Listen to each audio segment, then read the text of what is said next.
May 9th, 1 Samuel 5:1 through 7:17. After the Philistines had captured the ark of God, they took it from Ebenezer to Ashdod. Then they carried the ark into Dagon's temple and set it beside Dagon. When the people of Ashdod rose early the next day, there was Dagon fallen on his face on the ground before the ark of the Lord. They took Dagon and put him back in his place, but the following morning when they rose, there was Dagon fallen on his face on the ground before the ark of the Lord. His head and hands had been broken off and were lying on the threshold. Only his body remained. That is why to this day neither the priests of Dagon nor any others who enter Dagon's temple at Ashdod step on the threshold. The Lord's hand was heavy on the people of Ashdod and its vicinity. He brought devastation on them and afflicted them with tumors. When the people of Ashdod saw what was happening, they said, "The ark of the God of Israel must not stay here with us, because his hand is heavy on us and Dagon our God." So they called together all the rulers of the Philistines and asked them, "What shall we do with the ark of the God of Israel?" They answered, "Have the ark of the God of Israel moved to Gath." So they moved the ark of the God of Israel. But after they had moved it, the Lord's hand was against that city, throwing it into a great panic. He afflicted the people of the city, both young and old, with an outbreak of tumors. So they sent the ark of God to Ekron. As the ark of God was entering Ekron, the people of Ekron cried out, "They have brought the ark of the God of Israel around to us to kill us and our people." So they called together all the rulers of the Philistines and said, "Send the ark of the God of Israel away. Let it go back to its own place, or it will kill us and our people." For death had filled the city with panic. God's hand was very heavy on it. Those who did not die were afflicted with tumors, and the outcry of the city went up to heaven. When the ark of the Lord had been in Philistine territory 7 months, the Philistines called for the priests and the diviners and said, "What shall we do with the ark of the Lord? Tell us how we should send it back to its place." They answered, "If you return the ark of the God of Israel, do not send it back to him without a gift. By all means send a guilt offering to him. Then you will be healed, and you will know why his hand has not been lifted from you." The Philistines asked, "What guilt offering should we send to him?" They replied, 5 gold tumors and 5 gold rats, according to the number of the Philistine rulers, because the same plague has struck both you and your rulers. Make models of the tumors and of the rats that are destroying the country, and give glory to Israel's God. Perhaps he will lift his hand from you and your gods and your land. Why do you harden your hearts as the Egyptians and Pharaoh did? When Israel's God dealt harshly with them, they did not send the Israelites out so they could go on their way. Now then, get a new cart ready with 2 cows that have calved and have never been yoked. Hitch the cows to the cart, but take their calves away and pin them up. Take the ark of the Lord and put it on the cart, and in a chest beside it put the gold objects you are sending back to him as a guilt offering. Send it on its way, but keep watching it. If it goes up to its own territory toward Beth-Shemesh, then the Lord has brought this great disaster on us. But if it does not, then we will know that it was not his hand that struck us, but that it happened to us by chance." So they did this. They took 2 such cows and hitched them to the cart and pinned up their calves. They placed the ark of the Lord on the cart, and along with it the chest containing the gold rats and the models of the tumors. Then the cows went straight up toward Beth-Shemesh, keeping on the road and lowing all the way. They did not turn to the right or to the left. The rulers of the Philistines followed them as far as the border of Beth-Shemesh. Now the people of Beth-Shemesh were harvesting their wheat in the valley, and when they looked up and saw the ark, they rejoiced at the sight. The cart came to the field of Joshua of Beth-Shemesh, and there it stopped beside a large rock. The people chopped up the wood of the cart and sacrificed the cows as a burnt offering to the Lord. The Levites took down the ark of the Lord, together with the chest containing the gold objects, and placed them on the large rock. On that day the people of Beth-Shemesh offered burnt offerings and made sacrifices to the Lord. The 5 rulers of the Philistines saw all this and then returned that same day to Ekron. These are the gold tumors that the Philistines sent as a guilt offering to the Lord, 1 each for Ashdod, Gaza, Ashkelon, Gath, and Ekron. And the number of the gold rats was according to the number of Philistine towns belonging to the 5 rulers, the fortified towns with their country villages. The large rock on which the Levites set the ark of the Lord is a witness to this day in the field of Joshua of Beth-Shemesh.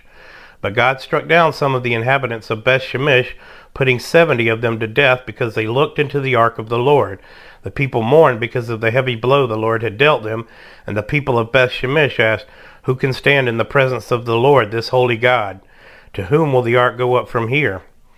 Then they sent messengers to the people of Kiriath-Jearim, saying, "The Philistines have returned the ark of the Lord. Come down and take it up to your town." So the men of Kiriath-Jearim came and took the ark of the Lord. They brought it to Abinadab's house on the hill and consecrated Eleazar his son to guard the ark of the Lord. The ark remained at Kiriath-Jearim a long time, 20 years in all. Then all the people of Israel turned back to the Lord. So Samuel said to all the Israelites, "If you are returning to the Lord with all your hearts, then rid yourselves of the foreign gods and the Ashtoreths, and commit yourselves to the Lord, and serve him only, and he will deliver you out of the hand of the Philistines." So the Israelites put away their Baals and Ashtaroths, and served the Lord only. Then Samuel said, "Assemble all Israel at Mizpah, and I will intercede with the Lord for you." When they had assembled at Mizpah, they drew water and poured it out before the Lord. On that day they fasted, and there they confessed, "We have sinned against the Lord." Now Samuel was serving as leader of Israel at Mizpah. When the Philistines heard that Israel had assembled at Mizpah, the rulers of the Philistines came up to attack them. When the Israelites heard of it, they were afraid because of the Philistines. They said to Samuel, "Do not stop crying out to the Lord our God for us, that he may rescue us from the hand of the Philistines." Then Samuel took a suckling lamb and sacrificed it as a whole burnt offering to the Lord. He cried out to the Lord on Israel's behalf, and the Lord answered him. While Samuel was sacrificing the burnt offering, the Philistines drew near to engage Israel in battle. But that day the Lord thundered and with a loud thunder against the Philistines, and threw them into such a panic that they were routed before the Israelites. The men of Israel rushed out of Mizpah and pursued the Philistines, slaughtering them along the way to a point below Beth-kar. Then Samuel took a stone and set it up between Mizpah and Shin. He named it Ebenezer, saying, "Thus far the Lord has helped us." So the Philistines were subdued, and they stopped invading Israel's territory. Throughout Samuel's lifetime, the hand of the Lord was against the Philistines. The towns from Ekron to Gath that the Philistines had captured from Israel were restored to Israel, and Israel delivered the neighboring territory from the hands of the Philistines, and there was peace between Israel and the Amorites. Samuel continued as Israel's leader all the days of his life. From year to year he went on a circuit from Bethel to Gilgal to Mizpah, judging Israel in all those places. But he always went back to Ramah, where his home was, and there he also held court for Israel, and he built an altar there to the Lord. John 6:1-21. Sometime after this, Jesus crossed to the far shore of the Sea of Galilee, that is, the Sea of Tiberias, and a great crowd of people followed him because they saw the signs he had performed by healing the sick. Then Jesus went up on a mountainside and sat down with his disciples. The Jewish Passover festival was near. When Jesus looked up and saw a great crowd coming toward him, he said to Philip, "Where shall we buy bread for these people to eat?" He asked this only to test him, for he already had in mind what he was going to do. Philip answered him, "It would take more than half a year's wages to buy enough bread for each one to have a bite." Another of his disciples, Andrew, Simon Peter's brother, spoke up. "Here is a boy with 5 small barley loaves and 2 small fish, but how far will they go among so many?" Jesus said, "Have the people sit down." There was plenty of grass in that place, and they sat down. About 5,000 men were there. Jesus then took the loaves, gave thanks, and distributed to those who were seated as much as they wanted. He did the same with the fish. When they had all had enough to eat, he said to his disciples, "Gather the pieces that are left over, let nothing be wasted." So they gathered them and filled 12 baskets with the pieces of the 5 barley loaves left over by those who had eaten. After the people saw the sign Jesus performed, they began to say, "Surely this is the prophet who has come into the world." Jesus, knowing that they intended to come and make him king by force, withdrew again to a mountain by himself. When evening came, his disciples went down to the lake, where they got into a boat and set off across the lake for Capernaum. By now it was dark, and Jesus had not yet joined them. A strong wind was blowing, and the waters grew rough. When they had rowed about 3 or 4 miles, they saw Jesus approaching the boat, walking on the water, and they were frightened. But he said to them, "It is I, don't be afraid." Then they were willing to take him into the boat, and immediately the boat reached the shore where they were heading. Psalm 106, 13 through 31. But they, the Israelites, soon forgot what he had done and did not wait for his plan to unfold. In the desert they gave into their craving, in the wilderness they put God to the test. So he gave them what they asked for, but sent a wasting disease among them. In the camp they grew envious of Moses and of Aaron, who was consecrated to the Lord. The earth opened up and swallowed Dathan. It buried the company of Abiram. Fire blazed among their followers, a flame consumed the wicked. At Horeb they made a calf and worshipped an idol cast from metal. They exchanged their glorious God for an image of a bull which eats grass. They forgot the God who saved them, who had done great things in Egypt, miracles in the land of Ham, and awesome deeds by the Red Sea. So he said he would destroy them, had not Moses, his chosen one, stood in the breach before him to keep his wrath from destroying them. Then they despised the pleasant land. They did not believe his promise. They grumbled in their tents and did not obey the Lord.